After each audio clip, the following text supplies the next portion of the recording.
1990-1997 arasındaki dönem Türkiye'nin terörle mücadelede en çetin yıllarıydı.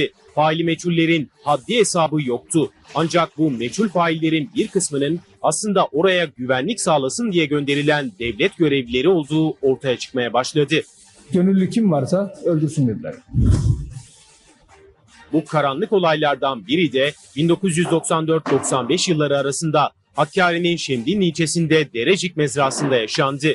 İddiaya göre mezradaki iç güvenlik taburuna getirilen 12 korucu PKK'lı oldukları gerekçesiyle önce işkence gördü. Ardından kurşuna dizilip tabur içindeki bir çukura gömüldü. Toplumu öldürdüler. Tek. İşte korkunç infazı yazdığı bir mektupla Diyarbakır Cumhuriyet Savcılığına ihbar eden askerin ATV haberi anlattığı o dehşet dolu günler. 94 yıllarında bizim tabura 4-5 tane böyle sivil giyimli, bıyıklı şahıslar geldi. Kimdi bunlar? Bunların biz jitemci olduklarını öğrendik, duyduk taburda. Bunlar 2-3 gün kaldılar bizim taburda, iyi bir iştiler. 2-3 gün sonra yanlarına bir grup asker de alarak bunlar Başaklı köyüne gittiler. Bunlar 12 tane köy ordusu olduğunu duyduğumuz sivil insanlardan getirdiler.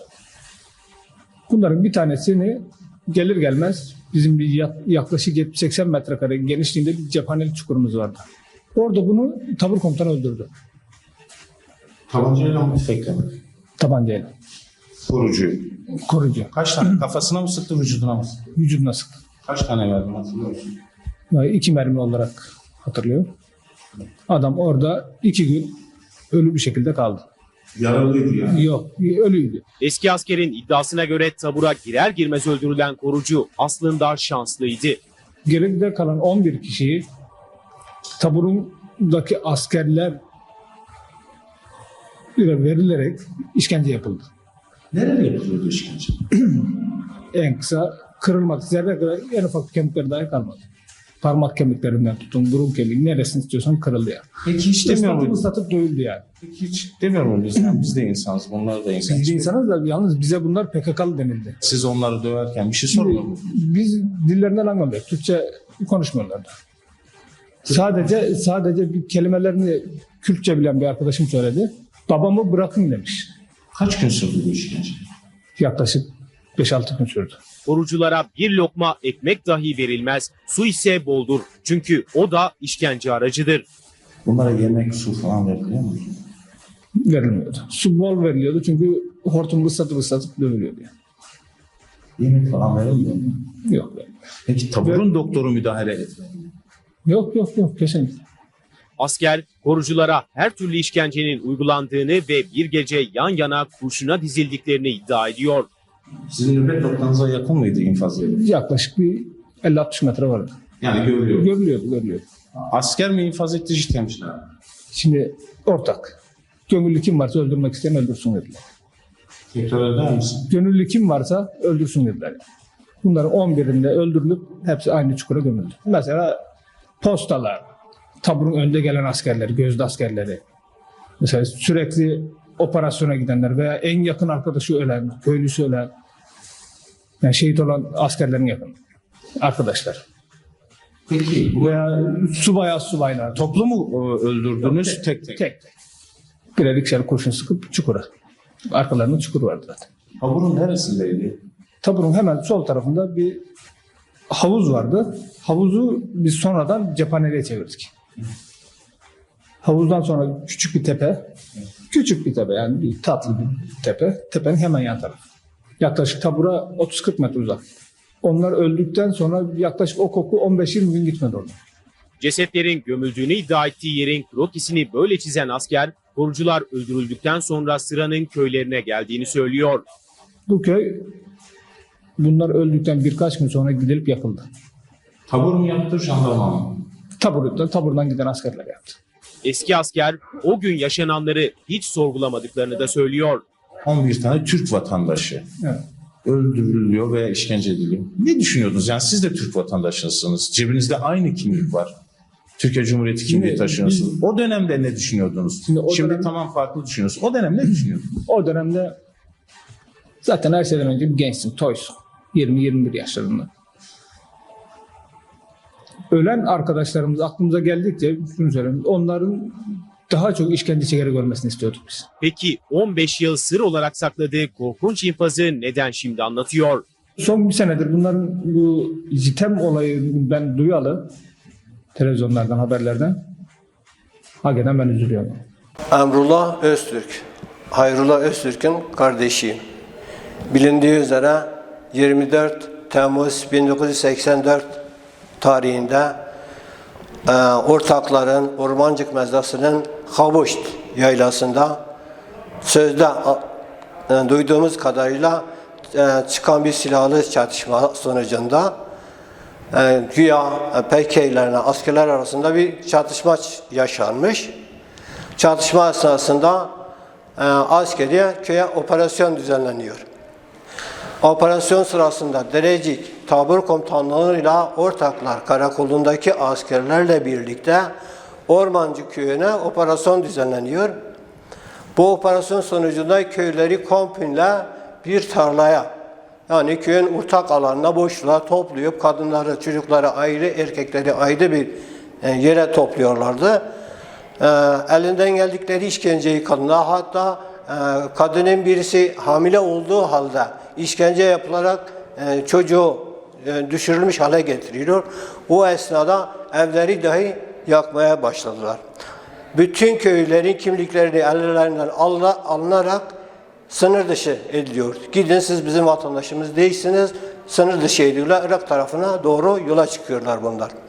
Diğer kalanları 6 kişiyi köyden, hatta köyde Kerem İnan'ı oradaki galiba onlara karşı mı gelmiş, bir şey mi söylemiş, oradan silahla Kerem'i öldürüyorlar. Şu anda Kerem'in cenazesi köyde mevcut, belli. 6 kişi köyden seçerek içerisinden alıp Havuş Yaylası'na geliyorlar. 6 kişi de buradan 2 sivil araçla, taksiyle gidiyor. Abim de bir taksinin şoförlüğünü yapıyordu ki taksi sahibi şoförlüğü bilmiyordu, acemiydi. Onu şoförlüğe alıştırmak üzere 1-2 aylığına tutmuştu. Abim Hayrullah da şoför olarak onlarla beraber köye iştirak etti. Onu dahi 6 kişi de buradan, 6 kişi de köyden getirerek 10 kişi, 1 kişi Cabar, hatta Havuş Yaylası'nda oradan öldürülüyor. Geri kalan 12 kişi Derecik taburuna götürülüyor. Bir hafta 10 gün bütün aramalarımıza rağmen, bütün sorgularımıza rağmen bize cevap verilmedi, bize gösterilmedi. Yapılan bütün işkenceler sonucunda bir hafta sonra tekrar Ortaklar Karakolu'na getiriliyor. Önümlüklerin arkasında Ortaklar Karakolu Asubay Fatih Akçay yanılmıyorsam onlara yapılan işkenceyi görerek bunları kabul etmiyor. Ben bunları bu şekilde kabul etmiyorum. Siz bunları öldürmüş halde getiriyorsunuz bana. Ben teslim almıyorum. Tekrar Derecik taburu bunlara Önümürk'ün arkasına atarak Derecik taburuna götürülüyor. Derecik taburuna artık oradan sonrası bir yere mi gömüldü, öldürüldü mü, bir yere mi atıldı? Hiç bütün aramalarımıza rağmen bir haber alamadık. Hatta daha sonraki birkaç kez kazı işlemleri başlatıldık. Orada görev yapan bir asker kendi koruma altına alınarak gelip yer tespitinde bulundu. Dedi işte ben burada falan tarihte askerdim, benim vicdanım kabul etmiyordu. Bunlara yapılan işkencelere karşı ben dayanamadım. Şimdi açıklamak istiyorum. Onları da birer birer işkence ederek içimizde bulunan, askerin dediğine göre içimizde sakallı kişiler vardı. Onlar istediğini öldürüp gömüyorlardı bir yere. Bazı duyumlara göre taburun hemen önünde bir boş alan vardı. O boş alana gömmüşlerdi.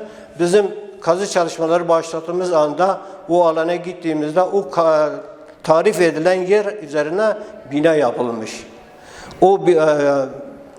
Bazı duyumlara göre kazı çalışmalardan bir gün önce kazı çalışmaları duyumunu aldıktan sonra onlar o cenaze, hatta o toprağı kamyonlarla yükleyip başka bir yere nakledildiğini duyduk.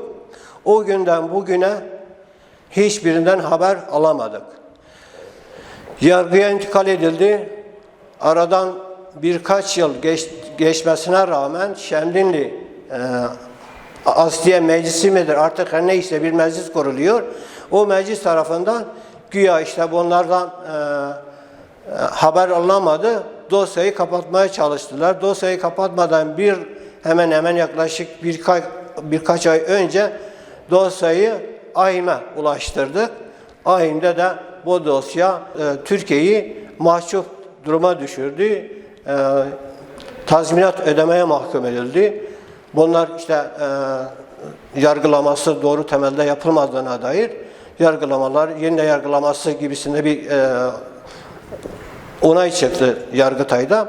Fakat bütün aramalarımıza rağmen her yıl döneminde gündeme getirmemize rağmen onlardan herhangi bir haber almış değiliz. Biz de gerçekten istiyorduk ki bunların hiç olmazsa tamam yakalanmış, götürülmüş, öldürülmüş ama onların da bir mezarın olmasını, hiç olmazsa mezarlarına gidip bir dua okumamızı istiyorduk. Maalesef ona sahip olamadık. En sonunda yeni gelen bir bakan var, Adalet Bakanı. Adalet Bakanı demiş ben faili meçhullerin üstlerine gideceğim. Hatta birkaç dosyaya bir açıklık getirdi. Üzerine gitmeye çalıştı. Ben tekrar buradan da Adalet Bakanı'na seslenmek istiyorum.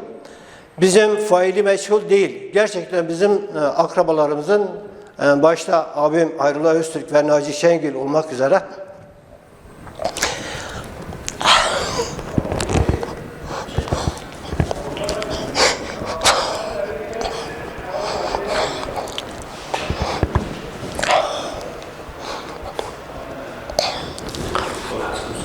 evet, dedik bunu yapan da dedim failleri belli.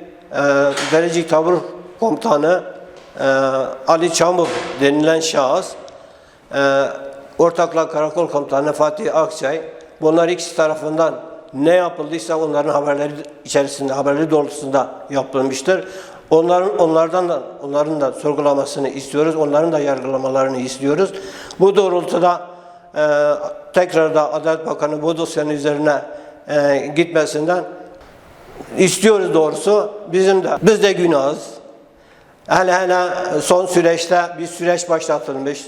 Abdullah Öcalan tarafından 27 Şubat'ta bir barış süreci dediğimiz bir süreç başlatılmış. Bu süreç doğrultusunda yaklaşık 1-1,5 yıldır gerçekten hiç kimsenin kanı daha akmamış. Ne bir asker ölmüş, ne bir Pekerli ölmüş. Bundan en güzel şey olamaz diyoruz.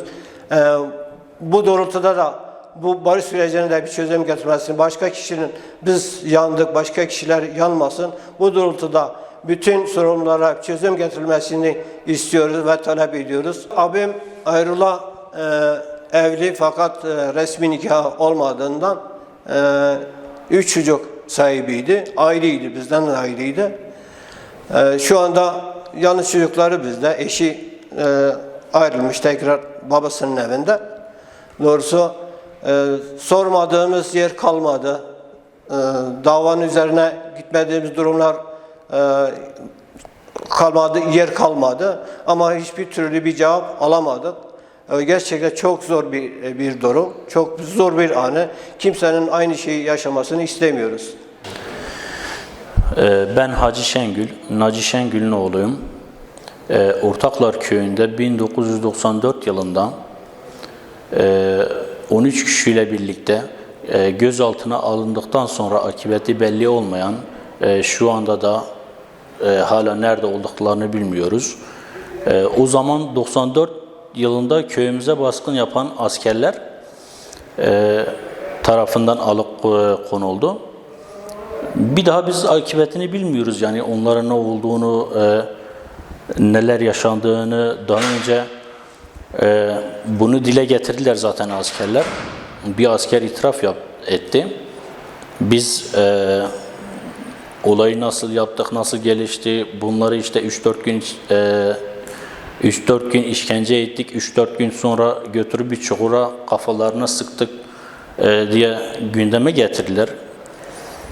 O günden beri arayışımız devam ediyor. Hala adalet arayışındayız biz. Adalet sadece geçmiş için değil, gelecek için de lazımdır. Gelecekte aynı acıların yaşanmaması için, bir daha aynı şeylerin yaşanmaması içindir adalet. Burada bulunmamın sebebi sadece babam değil, aynı şekilde akıbeti belli olmayan binlerce ailelerimiz var. Onlar adına da buradayım ben. Kendi ailelerine sahip çıkan binlerce insanlarımız var. Onlar adına da ben buradayım. Adalet sadece geçmiş olaylar için değil, gelecek için, bir daha aynı olayların yaşanmaması için geçerlidir. Adalet, yani adaleti hep arayacağız biz. Çünkü zor durumlardan geçtik. Yeri geldi babasız kaldık, ailesiz kaldık, acılarımız hep aynı, hep taze. Hani 32 yıl geçmesine rağmen acılarımız dinmedi. Tam tersi acılarımız çoğaldı. Annelerimizin gözyaşları dinmedi. Babaları kaybeden çocuklar var. Onların acıları dinmiş değil. Hala bir mezarın başında bir dua etmeyi bekliyorlar. Bizim gibi mesela. Hala babamın bir mezarının olduğunu düşünmüyorum şu anda. Herhangi bir mezarı yok. Gidip üstüne bir Fatiha okuyayım, bir dua okuyayım. Biz aile olarak zor durumdan geçtik. Bütün aileler zaten zor bir süreçten geçtik. Öyle yeri geldi, zamanı geldi. Acılarımızı birlikte evet paylaştık. Birlikte bazı şeyleri paylaştık. Ama bu acının bir tarifesi olmaz. Yani bu acı söylenerek dinmiyor. Doğrudur, bir itirafçı var. O olay, o zamanda yapılan olayda asker kendisi itiraf etti. Kendisi söyledi bize. Bu olayı bu şekilde şunu yaptık diye. Ama herhangi bir adım atılmadı. Herhangi bir olayın üstüne gidilmedi. Olayın tekrar incelenmesini, dosyanın tekrar açılmasını istiyoruz. Failleri zaten belli. Sadece olay meçhul. Olayın ne olduğunu bilmiyoruz. Faillerini biliyoruz. Kim olduklarını biliyoruz. Zaten asker kendisi açıklama yapıyor. Biz bu olayı bu şekilde şunu yaptık diye. Bu 14 kişiden hiçbirine ulaşılmadı. Zaten 2 kişi köyde şehit edildi. 12 kişi de götürüldü tabura. 2-3 gün boyunca işkence ettiler. Askerin itirafına göre 2-3 gün boyunca işkence ettiler. İşkenceden sonra götürüp kafalarına sıkıp bunları öldürdüler.